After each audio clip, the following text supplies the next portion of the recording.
Hey, Glenn Hughes here with 23homes.com, licensed project manager, licensed real estate agent, and contractor.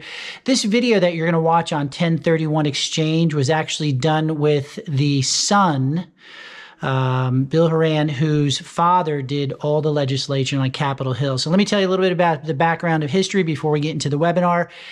You had farmers who would exchange land between each other. Let's say one piece of property was really good for poultry, another piece of property was good for corn, another one was good for cows or steers. So what happened is that these landowners who were next to each other wanted to exchange lands, but it had to be put on the books, thus the 1031 exchange. So the 1031 exchange actually came from the agricultural industry as opposed to a tool for those who invest in commercial or residential real estate to build wealth. So that's the background of it. We can service you from a real estate perspective to buy or sell. Make sure that your property is being serviced the correct way anywhere in the continental United States, including Hawaii and Alaska. So if you reach out to us, we'll make sure that we can help you with your transaction with a real estate agent who's licensed in that particular community. So give us a call at 703-707-0334 and tell them you're interested in talking about 1031 exchanges with Glenn Hughes. So enjoy the webinar. Thanks very much for watching it, and I'm sure you're going to be very entertained and receive a lot of information. So before we get started, I just want to let you know that I'm going to paste this video of you and me together all over the internet. Do I have your permission to be able to do that? I'm talking about this will probably be posted 600 different places all over. Sure. Okay. And then it'll have like a little introduction, and then we'll have all your information thereafter. So Perfect. do you want me to mention, because some people from Fairfax County may recognize your last name the same way I did. Do we want to talk about that, or do you want to just leave that alone and just keep rolling without mentioning the old prosecutor guy? Leave that alone. Leave that alone. Okay. Good. Those are my ground rules taken care of. And then anything else you want me to not talk about, talk about? No. Okay. All right, good. All right. So, Bill, thanks for meeting with me today. My name is Glenn Hughes. I'm with 23 Homes. That's the number 2, the number 3, followed by homes.com. And I am super psyched to have Bill Horan here with me this morning. He is a local guy. Bill, did you grow up here in the Washington, D.C. area originally? Yeah, from high school. Went to Robinson and then George Mason. So he is a local yokel, which are hard to find back. There's so many transplants here in Bethesda, Montgomery County, DC, all over Northern Virginia, Southern Maryland. So that's kind of a rare find. And tell me a little bit about your background. What was your education, and how did you get started doing 1031 exchanges? Because if I remember correctly, you do 1031 exchanges exclusively. Correct. Yeah. So I have an accounting degree, and then I went into the sales world because when I got my accounting degree, accountants didn't make a damn penny. So I went into the sales world. So majority of my background is sales. And then I was actually in the telephone business, and then whoever thought telephones would go away, but they went poof. And so I joined my dad in the 1031 business because he started our company, I think we're on 32 years ago now. And I joined about 20 years ago. So I've been doing this for 20 years. So I have my accounting background and then sales, and that's what, we work on every day. And yes, we are an exclusive qualified intermediary. That is all we do here, is help clients with 1031 exchanges all over the country. The majority of what we work on is in the Mid-Atlantic because that's where we sit, right? Close to everybody. Excellent. So there's 1031 is kind of a vague and nebulous concept. Not by me. No way. for the average Joe on the street. So, and I know that it almost has a like a 1033 exchange, which I think is for insurance. So there it has some type of federal regulations associated to it, and maybe the FTC regulates it. So tell us, what is a 1031 exchange, and why does the government have this, and what is it an instrument for? So the history on 1031 is, it went into the code over 100 years ago, and the basic premise was that when somebody traded property, I use an example of farmers traded land, they just swapped deeds. There was no money involved in that transaction. And so it's hard to tax something when there's no cash involved. So the basic premise was that it's okay to trade and not have a tax event, right? Because everybody still owns the land, it's just different land. So that's the basic premise. The Starker case, people may have heard the term Starker exchange. It was, he did an exchange, but he had a gap in time between when he gave up his property and got new. And there were several court cases that answered the question that you can have a gap in time between transaction, give up the old property, and then later get new property. Mr. Starker had done his over a couple of years. Government didn't like transactions swinging in the wind for a couple of years, so they gave us 180 days to do it. And because of the court case, the government created regulation. They created a how to do it. And yes, so we are a creation of the government, right? We're a fig Newton of their imagination, made us up. And it's a safe harbor. It's a regulation on how to do an exchange. And it's very clear in the code how this stuff works. Obviously you got to read it. You fall asleep while you're reading the damn tax code, but we are a creation of the government. So we're following what the government told us to do. And there's plenty of people that have ignored these regulations. And if they ever go to court, they all lose. So it's very clear what the government's looking for to do this thing. But it's basically the basic premise of an exchange is you're trading your old property for new property. And then you keep going. It's the same investment. And we call it continuity of investment. You're continuing your investment, but different addresses. And that's what an exchange is. And when you're doing a straight swap between people, you don't need a middleman, but you just rarely see that. Maybe among family, they trade property. But when you're selling to one stranger and buying from another, you got to have a middleman like us. Even if there's a minute in between the two, you got to have somebody in the middle that facilitates the trade. You're giving up the old and getting the new. And you're not gaining in the middle. You don't get anything in between ownership. That's the premise. So are you all doing the settlement aspect of it as well too? No, we are just the middleman. So Gotcha. Clients use their normal settlement closing process, both on the sale side and the buy side. Yeah, we stay out of our little sandbox is being the middleman on purpose, right? Right. So we get a ton of referrals from title companies. So if I was in the title business, they would cut me off. So I just stay in my sandbox. Gotcha. And there's a couple parameters, some of the basics that people know, like, and again, and I'm just asking a question, so you help me out. If you're selling property A, which you own, and you want to upgrade to property B, which is what you have targeted, does property B have to be of a greater value than property A? So yeah, functionally to not pay tax. So if you give up something worth 500 grand, you will adjust that number down for your selling costs, right? So commission, transfer tax. So, but let's just use 500 as a simple example. That's what you own. That's what the buyer's showing up with the money. You got to go replace this 500 grand investment to not pay tax. Right.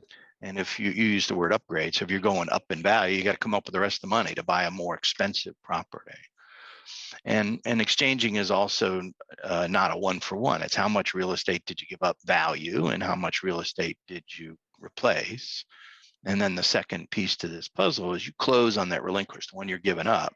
Money is going to flow out of that transaction. All of that cash that comes out of that transaction has got to be put back into the new property. So you don't put anything in your pocket, right? You don't gain anything.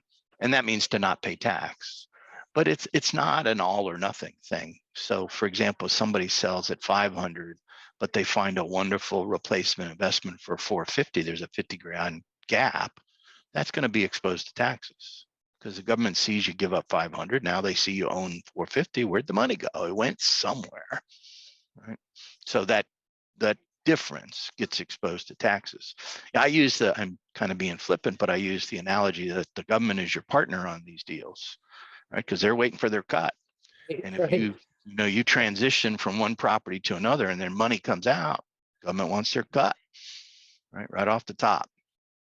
So the first dollars that come out of an exchange transaction are gain dollars coming out, and the government gets their piece. So that's interesting. So there's also a timing component to this as well too. What are some of the like kind of timing hurdles that you have to go through in order to be able to make a to hit the government requirements to make it all legal? Right. So the government gave us 180 days to get an exchange done, from giving up, relinquishing the old property, right, settlement, and owning the new property. Mr. Starker had done his transactions over a couple of years, and the government, weighed in and said we'll lose track of transactions if they're spread out across a couple of years. So the reason we have 180 days is they want everything reported on the same tax return. So if I sell a property in December, even though I'm buying in the next year, everything gets reported on the year that you sell. And so the 180 days accommodates you filing your tax return later, right? So the actual loss is you get 180 days or the due date of your tax return. So, now we're down into the weeds on how this thing works, but it's 180 days or the tax return due date, whichever comes first, because they want everything on the same tax return. Most of our clients file extensions, so they're pushing their due dates out, so they get their full 180 days. So that's one piece, right? So that's why we have 180 days, because everything needs to be on the same tax return. And then second, there's a 45-day identification step. That's the hard part. How did Right. And now just let me kind of throw in a little tidbit. I mean, we're nationally, so I'm with Keller Williams, so we can do a transaction anywhere in all 50 states, even if they're not contiguous. So Alaska and Hawaii. So we could actually use your services from someone who's selling a property here and wants to identify a rental property in Hawaii or Alaska, to use for an Airbnb, and you guys would be able to quarterback the entire process from here. Yeah, the exchange process, right? Because this is federal, and it applies all the way across the country. Yeah. We have clients moving property all over the country. Gotcha. So tell me about the 45 days. So there's two clocks. One is the 180 days. You got to be done selling and buying in 180 days. And then the hard part, like you mentioned, is the 45-day identification step. And what that means is that, let me just paint a picture. You close on the relinquish, the clock starts, money flows to escrow. So now you're in the hunt for buying new property. When we get to the 45th day, the client has to provide a list to me, identify properties, and they're specific. Unambiguous is the word the government uses. So I got to have a specific list of properties to buy as part of the exchange. The hard part is the list can't change after the 45th day. So the client is locking me in to only use their money to buy from that list all the way through 180 days. And how even if they don't want to buy them, I have to hold their money all the way through 180 days. Oh, so you actually keep their money in escrow for the full 180 days. Right. So I have a list in my hand. Let me use an example. I have a list of 3 in my hand. They've told me, use the money to buy from this list. Those are the choices all the way through 180 days. When we take that stuff to the government, they don't have any sympathy. This is for rich people not paying taxes on their property. So they don't have any sympathy. Their answer, this has been posed to the government is, well, offer plenty of money, you'll get one of the properties you put on your list. Just because you choose you don't want it doesn't mean you didn't put it on the list. So they don't have much sympathy. And how often does someone pony up the let's say they're just throwing mud up against the wall, and they give you, let's just say, hey, these 30 properties, and 5 in Hawaii, 7 in Miami, 12 here in the DC area. How often does that 180 days expire without them actually closing? Like, for example, let's just talk about them not being able to get one of those properties. Does that ever happen? And then what are the consequences of that? Oh, sure, it happens. But let's talk about what identification means. So that's a piece of paper between them and me There's 3 rules. One is called the 3 property rule. So they're limited to 3 on Oh, that list you of can't. any value. So there is no mud throwing, mud slinging. This is just 3 straight up properties. So that's proper. That's rule number 1 is the 3 Oh, property rule. You can put okay. skyscrapers on there. Doesn't matter the value. Okay. The second rule is if the list is 4 or more, then the list value, you can put as many on there as you want, but the list value is limited to 2 times what was sold.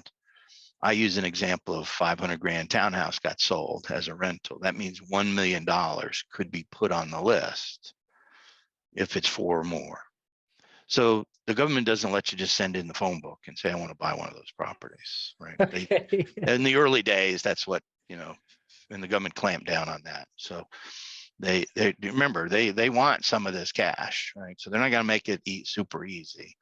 If I had one wish, it'd be get rid of this 45-day identification step. Who the hell cares? Just go buy something and replace your property. But it's what we got, right? So we got to follow these rules. When this was working its way through Congress in the early days, the Treasury weighed in and said they wanted the identification to be listed in the sale contract. So when you were selling your property in that contract, you had to know where you were going, and cooler heads prevailed. And at least we got 45 days in this identification step. So that's the hard part, right? Yeah, is you're limited. Yeah, the 45 days was obviously to appease the Treasury. Yes. Yes. Interesting, because I think it would be near impossible, especially in this market, and just I do very little commercial, maybe once a year, and it's generally selling a business. So the property is attached to it. It seems like it would be very difficult for the average Joe who has a rental property of $500,000, especially in today's market, to be able to sell their property. That's the easy part, but identify a property that they'll be able to successfully negotiate a good deal with, because they're all looking for good deals, right? That's the reason why they're in it. But the government, what you're saying is that this really is a loophole, or what's the correct politically correct term, a safe haven, maybe, in order to be able to acquire that property.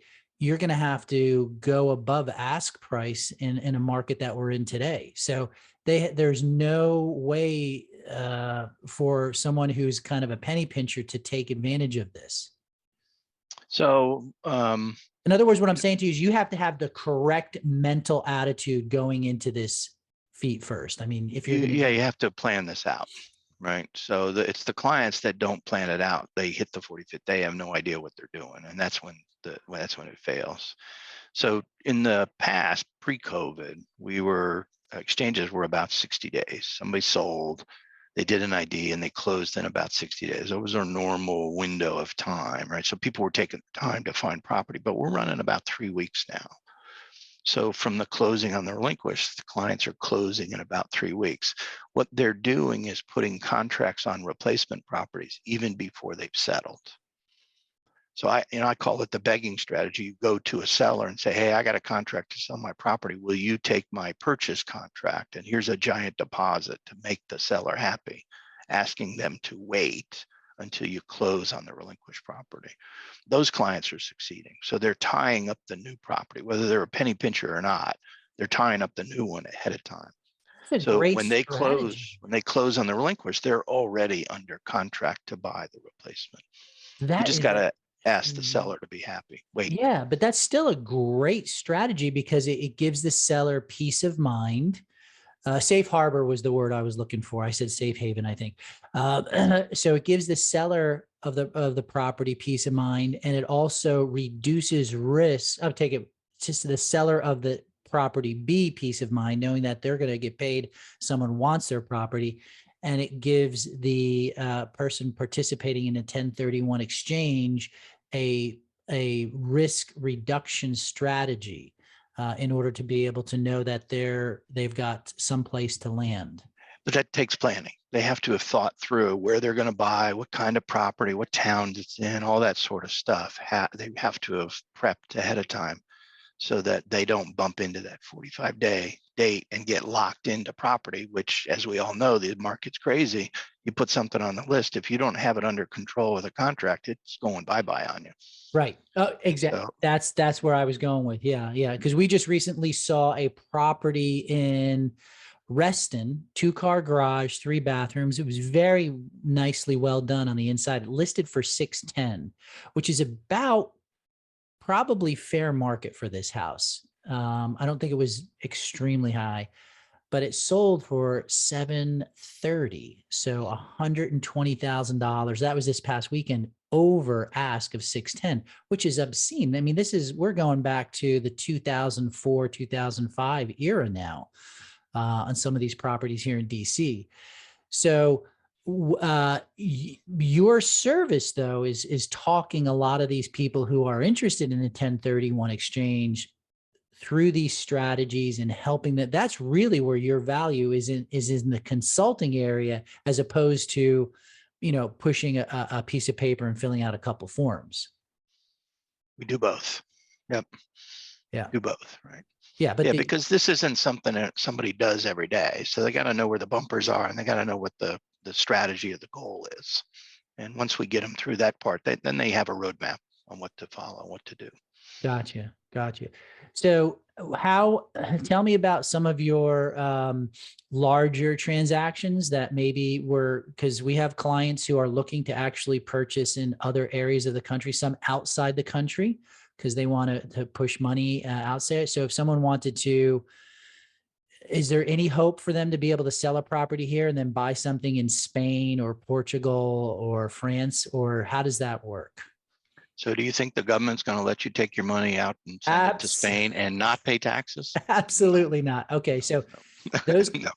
those clients that want to go international, they are stuck here in the United States. Pay your taxes. You're leaving the country, pay your taxes. Okay. All right. There you go.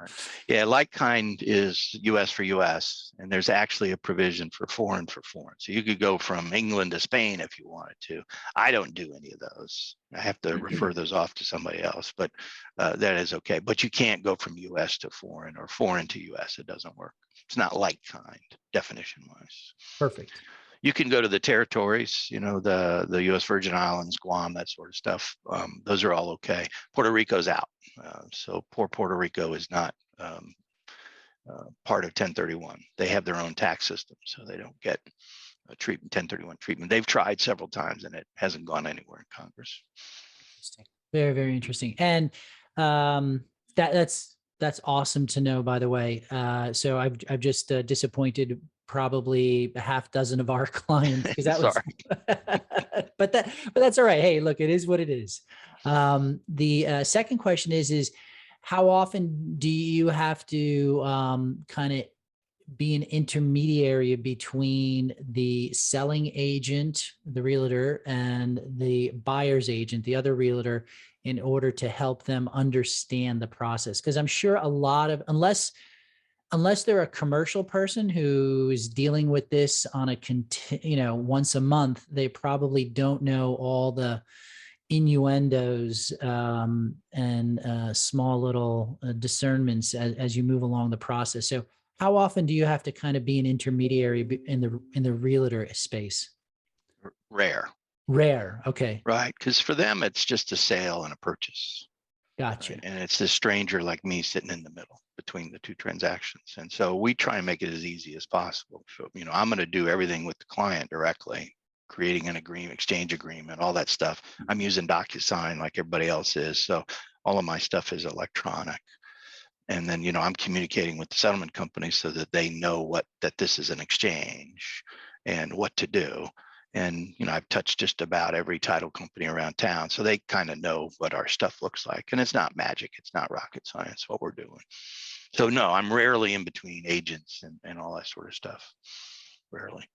So it's really you're dealing with your client, which is the person wanting to execute a 1031 exchange, and then you're just touching maybe both settlement companies a little bit to make sure that the paper Well, so that you get funded, it goes into your That's escrow right. account. So that's interesting. So a lot of clients are actually coming to you. And so what is your percentage of business, or how many people probably want to know how many transactions you do per year? What's your percentage here in the DC area? How many people have property in DC, and then you're quarterbacking it to go outside the DC area? How many people are from California and you're quarterbacking it come into DC area? Tell us a little bit about that experience that you have, and the size and scope, because I'm sure people really want to know a little bit more about your business. So we're running a little over 200 exchanges a month. So it's a couple of thousand a Wow. year. We're busy after COVID, right? Because you know that the Yep. market's going crazy. Yep. I'm not tracking where people are coming and going, but their properties are all over the place. We got a decent amount of movement into the Carolinas, into the Florida, but that's a national trend, right? That's normal stuff. People are going into warmer states, lower tax states, that kind of stuff. So I think we just track right along with, what the national trends are. I market here in the Mid-Atlantic. So I do a lot of teaching of 1031 exchanges to realtors. So they get CE credit for their classes, all that sort of stuff. And so that's primarily how I market, is into the local real estate market. And so they know my name from going through class, and then they know to refer their clients who are selling a rental property or whatever it is onto us. And, we've been doing this 30 years. So I think our name is out there as one of the people to call locally for an exchange. No, absolutely. You were triangulated to me. I think Champion, Vesta, and I can't remember the other settlement company that referred me to you and said, "Oh, this is the guy who knows everything about 1031 exchanges." So I said, "Okay, well, let me see if I get him on the phone here." So Sure. is there anything else that you'd want to share about your company, or the type of clients that you're looking for before we, Yeah, my dad built the business to help the small investor. So, he was retired Air Force, a comptroller in the Air Force. So he knew money and he knew process and all that sort of stuff. And then when he retired, he became a Long and Foster agent out of Manassas. And he was a full bird colonel, so he didn't really like the residential stuff. That wasn't his thing. But man, he liked the investor space, right? And so when 1031 came along and they created the role of qualified intermediary, that was right up his alley. And he had exposure to the small investors. When he was retired, it was back when it was 18% interest. It was a monster to buy things. There were assumables and owner held notes and all kinds of strange things to make transactions happen. But he focused on the small investors. So I'd say about 3/4 of what we do are the small investors. I'm selling a rental condo. I want to go swap it for a rental beach house or any of that sort of scenario. So the majority of my clients are small investors. It's a typical pyramid. There's only so many, I call them whale transactions, gigantic transactions that hit the paper. And then there's thousands of small transactions where people are trading their, rental property of all sorts into something else, somewhere else. And it's not uncommon where somebody sells two and then they go buy a bigger property, or they sell a big one and then they'll spread the money out among smaller properties. Everything's driven around strategy. Why are they doing that, right? Different strategies around doing that. And so we focus on the small investor, right? Are trying to translate tax code into English so they understand how to get from A to B and not pay taxes, and how that works. Right. So that's our focus, is really on the small investor, right? Help them out, because otherwise you got to call the attorney, and the clock starts and all that sort of stuff gets complicated and it's hard. And they're just trying to guesstimate what their tax bill is. What's the steps to get from A to B and not pay taxes. So, this is buried in the code, and it's been in the code for a long time for a reason, because it churns the economy. Because if somebody has an investment property they've owned for lots of years, they've got a big tax bill waiting for them. And if they don't have this mechanism to move that investment someplace else, they stay, they don't sell. We call it the lock-in effect. So because the tax man's waiting, they won't sell, they'll sit. And that, you got to have this relief on real estate, otherwise that stuff sits idle. And That's what this is. That's what this does. It's part of the economy, and it churns these properties. You know, as you know, with COVID, stuff is going to need to change use. I mean, you're talking about all kinds of stuff. There's an apartment office building that's going to go to apartments, and shopping centers are going to change to event centers. All these sorts of things are happening. And so this real estate needs to churn and make those changes, because the new investors that come in, they put money in it. They start investing in their property, right, to freshen it up and all that sort of stuff. So that's positive in the economy. It's an important part of the economy. But you, just by speaking there, two questions actually popped in my head, which I think are very important. On the strategy of going from a larger property and breaking it up into smaller properties, do you ever help them think through that process, or did people come to you with a mature strategy already developed? I think it's more just a light bulb goes off when I explain its value for value. You know, I'm giving up a $2 million warehouse that I've been sitting on. I can spread that out among a bunch of rental townhouses. And then, you know, now I've spread my headaches out among one, right? So I had a client that exchanged out of Northern Virginia here. It's a pretty large property. He bought a whole bunch of small rental properties down in Fort Myers, Florida. So his strategy was, as he was going to move to Florida. That was where he was going to retire. So he's moving his investment to Florida. As he needed money, he would sell one of those investment properties and trigger the tax bill on just one property. And because he's now in Florida, he's in a zero income tax state. So he had mapped himself out strategy wise. Instead of selling this $2 million, warehouse, which had a gigantic tax bill, one giant hit, I mean, he would have lost a lot of his money. He spread it out in Florida where he was going to be. He was a handyman. He liked working on his property. So he was willing to take on all those rentals. But then when he needed money, he would trigger one. So, you know, you take this gain from one big warehouse and buy 5 properties, you're spreading that gain among those 5. And so when you sell one, you just trigger the gain on one, not all 5. Right? That's brilliant. So that's just one strategy that we see clients doing, right? Sometimes clients have 5 headaches and they just want one headache. Right. So they'll just combine everything, or they're using equity, right? They're using the cash that comes out of those sales to put into another property and then leverage up, right? Go buy use other people's money to buy more real estate, right? And leverage up. So there's all kinds of strategies what this does. The key component here is that all of the money is being plowed back into more real estate, right? You're not losing a bunch of it to the tax man. Excellent. And then the second part of that question is what about people who are a little bit more sophisticated and they have something along the lines of a skip trust, but inside that skip trust are a bunch of properties.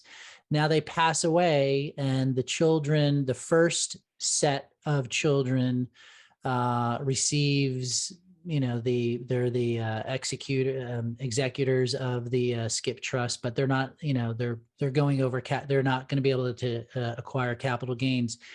Is real estate inside that skip? And I may not even know what I'm talking about. I'm just trying to think it through. So if you know, just clear me up or clear everybody up on that skip trust. What happens to those properties if 1031 is exchange? If you use a 1031 exchange inside a skip trust, is it treated the same way?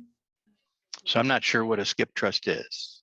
So, but anytime somebody inherits property, okay, they get a new basis.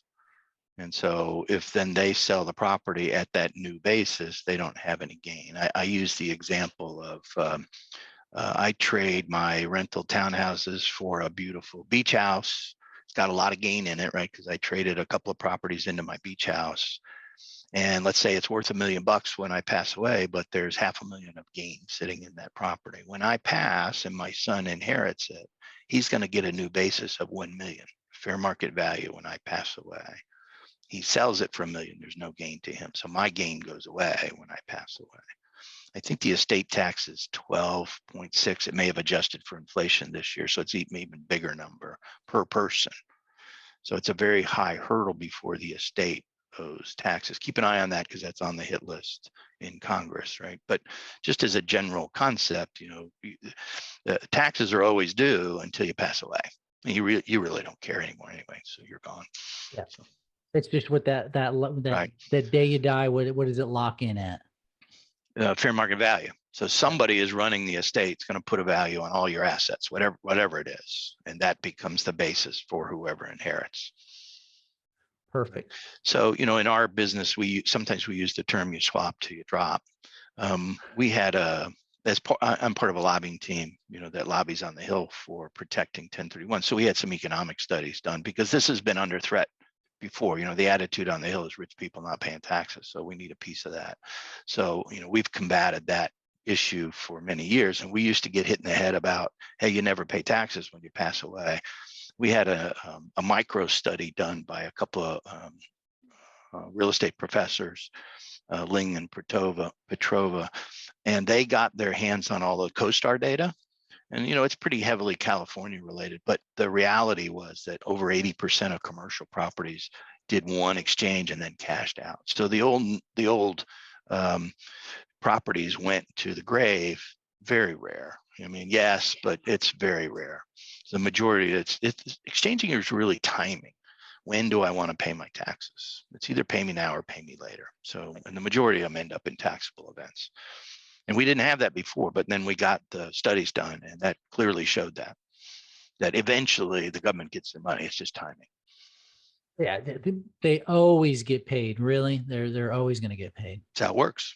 That's how it works. Right. So, well, awesome. I appreciate the time. You spent a good 40 minutes with us, and this has been invaluable information. So at least everybody in our sphere will have access to this type of information. And this has just been tremendous. So I want to thank you so much, and tell everybody the name of your company, your website, and the best way to get in touch with you.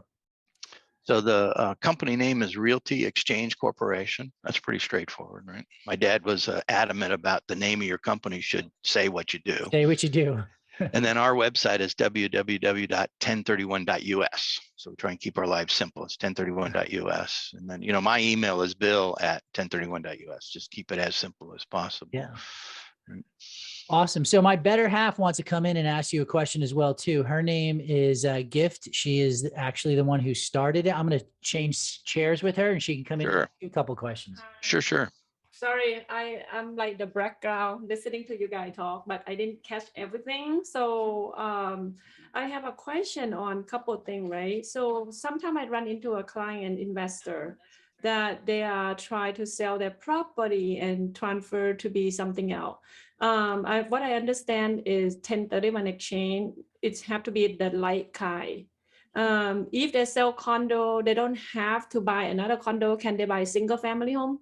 Sure. As long as it's business investment. So they're giving up a rental condo and they go into a rental single family. That's fine. So Okay. like kind means real estate for real estate, as long as it's held as business investment. I run my business in the property. Land is investment property, right? Because you're just hoping it goes up in value. So it's not it's not house for house, townhouse for townhouse. It's much broader than that. Okay, perfect. So can be a commercial Sure, absolutely. as long as it's in the same category. As long as you're holding it on your books as business Right. investment. That's what exchanging is I'm in the rental business. I'm changing my rental business. I'm moving it somewhere else. Yeah. Keep going. And also another question is, doesn't have to be the same price, it can be higher. Or lower. Absolutely. You got to come up with more money to buy the more Okay. expensive property, right? And even if it's lower, you're just exposing some of it to taxes. So it doesn't break the whole thing. Got it. And then let's say if they sold one property, can they buy multiple property? Sure. It's how much real estate did they give up? They sell Okay. one property for $500,000. They could go buy two properties for $250,000 each. They've replaced $500,000 of real estate. Yes, perfect. That's good. I don't know if this is related to this question, Glenn, about as the realtor and also investor, right? Sometimes we do the project like flipping, and the way we receive the commission is go through the HUD, and then the title company disperse the money to all the party. And sometimes when we're working with the contractor that say, oh, I don't want to subject the tax or do 1099, thing like that. So I add them in under contractor through the transaction. So the title company will disperse the check directly to them. I don't have to pay them outside my company. Is that something you you familiar with, or you think that's still That's outside my sandbox. okay? That's And exchanging is for property that's been held for business investment. So it doesn't fit for flippers. So that's Okay. considered what's called dealer property. It's held for resale. And that doesn't get 1031 treatment. So if the intent is just to buy and sell, just buy something, fix it up and sell it, that doesn't fit the definition of 1031 exchange. Okay, perfect. It's more for the long-term buy and hold space. Okay, another question. This is last question. So we run into a client that is bought, well, I would say I am the investor. I bought it under my name because the buyer fall through, the contract fall through, and they don't have enough income to process the loan. Now I have them rent it under rent to own, right? So once maybe 2 years after their credit income okay, they can buy from me. My goal is to just like, sell them in the same price that I bought, but because we already correct the interest, that's what I agree to. And at that point, when I sell it, I should not make any money, correct? Oh yeah, but if it's a rental property, you use the example of a couple of years that you were renting. It's an option to buy, right? Right. And so, you've owned that property for a couple of years, and functionally you've been renting to them, so they get to use the property until they can buy it from you. You're going to have some depreciation in there, so that's part of your gain. But you're right on the right logic. If you sell it for the same dollar that you bought it for, there's no profit there. Right. But as an investor holding property and renting it to the tenant, you're going to have a little bit of depreciation. Probably not much. So it may not be worth doing an exchange at that point. Okay, perfect. Thank you so much. That's You're all welcome. my question. All right, good. All right, Bill, appreciate that. So we got a lot of questions from a lot of different areas, and I just wanted to say thank you so much for your time, and we'll be in touch and using your services here in the future. Heard a lot of great things about you. Cool. And if there's anything we can do on this side on 23 Homes, just let us know. Thank you very much. Thank you very much. Thank you. Appreciate it. Hi, I'm Glenn. Hi, I'm Gift. If you or someone you know is looking to buy, sell, or invest in real estate here in the DC area, we want to talk to you. Contact us, and we also are licensed in Maryland, DC, and Virginia. Would love to serve you. Call us at 703-707-0334, or you can visit us on the web at 23homes.com.